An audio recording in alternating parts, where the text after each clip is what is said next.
අපි අද කතා කරන්න යන්නේ 2024 වර්ෂයේ නිකුත් වුණු Unstoppable 2024 කියන පාදයක් අහිමි වූ මල්ලෝපර ක්‍රීඩකයෙක් ගැන කියවෙන සද්ද සිදුවීමක් ඇසුරින් නිර්මාණය වෙච්ච සුපිරිම කතාවක් ගැන. ඇරිසෝනා රාජ්‍යයේ මේසා නගරයේ උපන් දකුණු පාදයක් නැතිව ඉපදුණු මේ දරුවා වන අන්තොනි ඔහුගේ ජීවිතයේ කටුක අත්දැකීම් සමග ගෙවුණේ. හැම අම්මා කෙනෙක් වගේම තමන්ගේ දරුවන්ගේ උන්නතිය සඳහා ඔහුගේ මව වන ජූඩිද තම පවුල පෝෂණය කිරීමට වෙළඳ සැනක වැඩ කරනවා.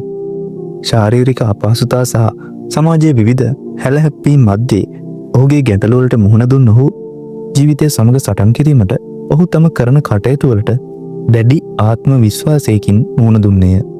ඔහු මුහුණ දුන් ප්‍රථම අභියෝගය හොඳින් ඉගෙනීමය. ඒත් ඔහුගේ ඇත්තම උනන්දුව මත උනේ ඔහු උසස් පෙළ පාසලේදී මල්ලෝපර තරඟාවලිය වලට දැක් වූ කැමැත්ත නිසාය. ඔහු පාසල් මල්ලෝපර ක්‍රීඩා කණ්ඩායමට එක් වෙනවා. පළමුව ඔහුගේ හැකියාවන් පිළිබඳ අන් අය සැක කරනවා. මොකද අතපය හතර හරියාකාරව තිබෙන පුද්ගලයෙකුටවත් කළ නොහැකි දේවල් ඔහුගේ මහන්සිය සහ කැපකිරීම නිසා ඔහු ළඟා කරගන්නවා. ඔහුගේ පුහුණුකරු වන බොබීගේද විශ්වාසය දිනා ගන්නවා. විශ්වවිද්‍යාල සිහිනේ පසකින් තියෙන නමුත් ඔහු පවුල තුල ගෙවන සෑම මානසිකවම වෙහෙසකර දවසක්ම ඔහුගේ ජීවිතයේ අභිප්‍රේරණයට ඔහු යොදාගත්තේ. අන්තනි ජාත්‍යන්තර මට්ටමින් මල්ලෝපර ක්‍රීඩාවට එක්වීමට සැලසුම් කළේය. ඔහුට ඩෙක්සන් විශ්වවිද්‍යාලයේ සම්පූර්ණ ශිෂ්‍යත්වයක්ද පිරිනැමෙනවා. ඒත් ඔහුට ඒ සම්බන්ධව විශේෂ කැමැත්තක් නම් තිබ්බේ නැහැ. ඔහුගේ සුළු පියා වන රික් ඔහුගේ ජීවිතයට ඍණාත්මක ආකල්ප ගෙන දෙන විදිහට තමයි හැම වෙලාවෙම හැසිරුණේ.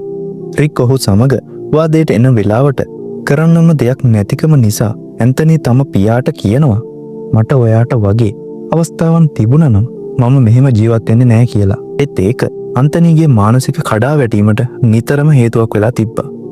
ඒත් ඔහු තම සිතේ ඇතිවෙන පසුගාමී සිතුවිලි යටපත් කිරීමට තීරණය කරනවා.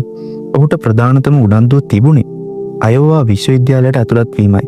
මන්ද එය දැවැන්ත මල්ලෝපර ක්‍රීඩකයන් නිපදවන විශ්වවිද්‍යාලයක් නිසා. අන්තනි ඇරිසෝනා රාජ්‍යයේ ASU විශ්වවිද්‍යාලයේ වෝක් ඔන් ක්‍රීඩකයෙක් ලෙස බඳවා ගන්නා ලදී. එහි පුහුණුකරු ෂෝන් ඔහුට ඉතා දැඩි පුහුණු ක්‍රම අනුගමනය කරනවා. ඔහු මහා බාධක මැද පුහුණු වී සිය ශරීරය දැඩි තත්ත්වයකට පත් කරගන්නවා. ඔහුගේ පළමු දින පුහුණුවේදී මල්ලෝපර පිටිය තුල ශාරීරිකව සන්තුලනය වී සිටින ආකාරය කියලා දෙනවා. මූලික මූලධර්ම පුහුණුකරු ෂෝන් ඔහුට තේරුම් කරලා දෙනවා. ඔහුගේ එක් පාදය පාද දෙකක් වගේ ශක්තිමත් කිරීම සඳහා අධික වෙහෙසකර උපදෙස් ඔහුට ලබා දෙනවා. මේ අතර දෙපයින්වත් කෙනෙක්ට ලේසියෙන් ළඟා විය නොහැකි ආකාරයේ කටුක මාර්ග ක්‍රීඩකයන්ගේ ගමනාන්තය කිරීමට ඔවුන්ගේ පුහුණුකරු කටයුතු කරනවා. මොකද පහසු මාර්ග කිසි විටක දක්ෂ රියදුරන් නිර්මාණය නොකරන හින්දා. ඔහුගේ පුහුණුව ඉවර කරලා ඔහු ගෙදර ආවත් ඔහුගේ පවුලේ සියලු දෙනා ඔහුගෙන් යම් යම් කාරණා වසන් කරමින් ජීවත් වෙනවා. ඔහුගේ මව වන ජූඩි නම් මේ පිළිබඳව ඔහුට විශේෂ වෙනසක් නොකර ඔහුව පිළිගන්නවා. නමුත් අන්තනි එය වැරදි තීරණයක් බවට සැක කරනවා. මාස කිහිපයකට පස්සේ ඇන්තනීගේ කනිෂ්ඨ වසරේදී ඔහු නැවත නිවසට පැමිණෙනවා. එදින ජූඩි බැංකුවේ මිනිසෙක් සමග වාද කරමින් ඉන්නවා. ඒ මිනිසක් පවසන්නේ ඔවුන් උකස සඳහා ගත්ත නිවස සඳහා මාසික වියදම් ගෙවන්න නොඇති බැවින් දින 90ක් ඇතුළත නිවසින් පිටත් යන ලෙසයි. ජූඩි කෝපයට පත්ව ලිපි ලේඛන ඉරා දමනවා. එම මිනිසාට ජූඩි කෑ ගසනවා. එදා රාත්‍රියේ නිදන කාමරේ ජූඩි අඬමින් රික්ගේ ඇඳුම් ඇසුරුම් කරනවා. ඇගේ දරුවන්ට නිවාස නොමැති වීමෙන් ආරක්ෂා කරන්නේ කෙසේදැයි ඇය නොදන්නා බව පවසමින් දිගටම ඔහු ඇන්තනිට කියා සිටිනවා. මේ ඔක්කොම දේවල් දරාගෙන ඇන්තනි වෙන කවදාටත් වඩා වෙහෙස මහන්සි වී පුහුණු වීම කරනවා. ඔහුගේ වටිනාකම ඔප්පු කිරීමට සම්පූර්ණයෙන්ම කැප වෙනවා. එක් රාත්‍රියක ඔහු නිවසට පැමිණි විට ඔහු ඔහුගේ කුඩා සහෝදරයින් එළියේ ඉන්නවා සොයා ගන්නවා. ඔවුන් ඔහුට පැවසුවේ ඔවුන්ගේ පියාවන රික් විනාඩි 30කට පෙර පැමිණ ජූඩි සමග කතා කිරීමට ඔවුන්ව මෙතන දමා ගොස් ඇති බවයි. ජූඩිට තර්ජනය කර ඇයට පහර දීමට ආසන්නව සිටියේදී මෙතනට ඇන්තනි එනවා. ඇන්තනි මැදිහත් වී රික්ට ඔවුන්ව තනි කරන ලෙස ඉල්ලා සිටිනවා. කොහොම හරි රික් ඇන්තනිව නැවතත් සමච්චලයට ලක් කරනවා. ඔහුට සටනකට අභියෝග කරනවා. ඒත් ඇන්තනි රික්ව යටත් කර ගැනීමට සමත් වෙනවා. මේ අතර ඉක්මනින්ම ක්‍රියා කර ජූඩි තත්ත්වය ධර්ම වෙයි කියලා හිතලා පොලිසියට කතා කරනවා. ඉක්මනින්ම නිවස මුර සංචාරක රථ වලින් වට වෙනවා. ගෘහස්ත හිංසන නඩු යටතේ රික්ව මාංචු දමා රැගෙන යනවා. පවුලේ අය ඇතුළත රැස් වූ අතර අවසානයේ රිග්ගේ වද හිංසාවලින් ඔවුන් නිදහස් වෙනවා. ඊළඟ දවසේ පාසලේදී පුහුණුකරු ෂෝන් මල්ලෝපර කණ්ඩායම නිවේදනයක් සඳහා රැස් කරනවා. ඔහු අසර පුරා ඔවුන්ගේ උත්සාහයට ඔවුන්ට සුබ පැතන අතර තරඟ සඳහා පුහුණුවේදී ඇන්තනීගේ නොනවතින නිර්භීතකම ගැන ප්‍රශංසා කරනවා. ඇන්තනී ආඩම්බර වූ අතර ඔහුගේ පුහුණුකරුට පැවසුවේ අපි තවමත් මේ සටන ඉවරයක් කර නැති බවයි. ඔහු කියන්නේ අපි ශූරයන් වෙන්න යනවා කියලා. නිවසේදී ඇන්තනී ඔහුගේ මවට ලිපි පිර වූ පෙට්ටියක් සොයා ගන්නවා. එහිදී ඇන්තනී දැනගන්නවා ඇය ගොඩක් කනස්සල්ලෙන් සිටින බව. එහිදී ජූඩි ඇන්තනී කුඩා කාලයේදී ඔහුට කළ වෙනස්කම් ගැන ඇය සමාව ඇද සිටිනවා. දැන් ඇය තේරුම්ගෙන තියෙනවා පාදයක් නොමැති වුවත් සිතේ අධිෂ්ඨානය තියෙනවනම් ඕනෑම දෙයක් කළ හැකි බව. ජූඩි දැන් ඇන්තනීට කියා සිටින්නේ ඔබ කවුරුන්ද යන්න දැනටමත් ඔබ පෙන්වා හමාරය. ඔබ මිනිසුන්ට යමක් විශ්වාස කිරීමට සලස්වයි. ඔවුන් ඔබ දකින විට ඔවුන්ට නැවත කිසි දිනක කකුලක් නැති කෙනෙකු ඔබගෙන් පෙනෙන්නේ නෑ. ඔවුන් ඒ වෙනුවට ඔබගෙන් දකින්නේ නොනවතින කෙනෙකුයි. ඒ හින්දා තමන් ගැනම විශ්වාස කරන්න කියලා ජූඩි අවසානයේ ඇන්තනීට කියනවා.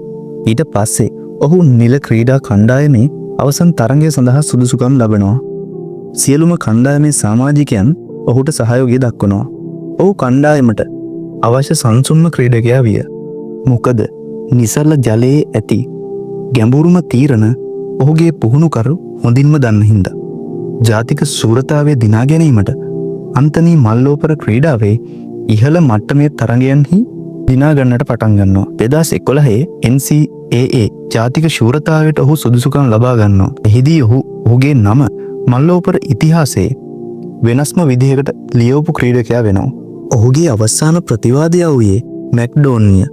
ඔහු නම් කිසිදු තරගයකින් තවම නොපරාජිත ක්‍රීඩකයා විය. අන්තනී හා මැට් අතර අතිශයින්ම උණුසුම් තරගයක් පැවතෙනවා. පළමු මොහොතේදී අන්තනී සංසුන්න නොසිටින හින්දා ඔහු පරාජයට පත් වෙනවා. ඒත් ඔහු කාලෙන් කාලයට තමන්ගේ මනෝභාවය සහ ශාරීරික හැකියාවන් යථා තත්ත්වයට පත් කරගන්නවා. අවසානයේ ඔහු මැක්ඩොනෝල්ව පරාජය කරමින් ජාතික ශූරතාවය දිනා ගන්නවා. ඔහුගේ මවවනි ජූඩි ක්‍රීඩා පිටියට පැමිණ මහත් ආඩම්බරකින් ඔහුව පිළිගන්නවා. ඔහුගේ පුහුණුකරු කණ්ඩායම් සමාජිකයන් සහ ප්‍රේක්ෂකයන් ඔහුට අතිශයින්ම ගෞරව දක්වනවා. අන්තනී රොබර්ට්ස් විශ්වවිද්‍යාලයේ හැරගිය පසු නයිකි සමාගම සමග ගිවිසුමක් අත්සන් කළ පළමු මල්ලෝපර ක්‍රීඩකයා වෙනවා. ඔහු දැන් මොටිවේෂනල් ස්පීකර් කෙනෙකු ලෙසත් මල්ලෝපර පුහුණුකරුවෙකු ලෙසත් ක්‍රියා කරනවා. ඔහු සමාජයට හානියක් නොවි සමාජය සඳහා ආදර්ශයක් වෙනවා. ඔහුගේ මව වන ජූඩි තමන්ගේ ආසාවට සමගාමීව අධ්‍යාපන උනන්දුවක් දක්වනවා. ඇය 2014දී ඇරිසෝනා රාජ්‍ය විශ්වවිද්‍යාලයෙන් උපාධියක් ලබාගත් අතර 2022දී අධ්‍යාපනික විෂයන් සඳහා විශේෂ වෘත්තීය උපාධියක් ලබා ගන්නවා. 2022දී අධ්‍යාපනික විෂයන් සඳහා තවත් විශේෂ උපාධියක් ලබා ගන්නවා. අද වන විට ඇය ඇරිසෝනා රාජ්‍ය විශ්වවිද්‍යාලයේ සහකාර නියෝජ්‍ය කතිකාචාර්යවරියක් ලෙස කටයුතු කරනවා. අන්තනීගේ කතාව ජීවිතයේ ඉතාමත් දුෂ්කර අවස්ථාවන් වලට මුහුණ දී ජයගත් මිනිසුන් සඳහා වටිනා ආදර්ශයක් දෙන ලස්සන කතාවක් ඇතුළත් විස්තරයකි. ඉතින් මේ වගේ වටිනාකමක් තියෙන සුපිරිම ෆිල්ම් වෙනස්ම විදිහකට අරගෙන එන්නම් දිගින් දිගටම අපිත් එක්ක එකතු වෙලා ඉන්න. අපි අදට ගිහිල්ලා එන්න. ජයම වේවා.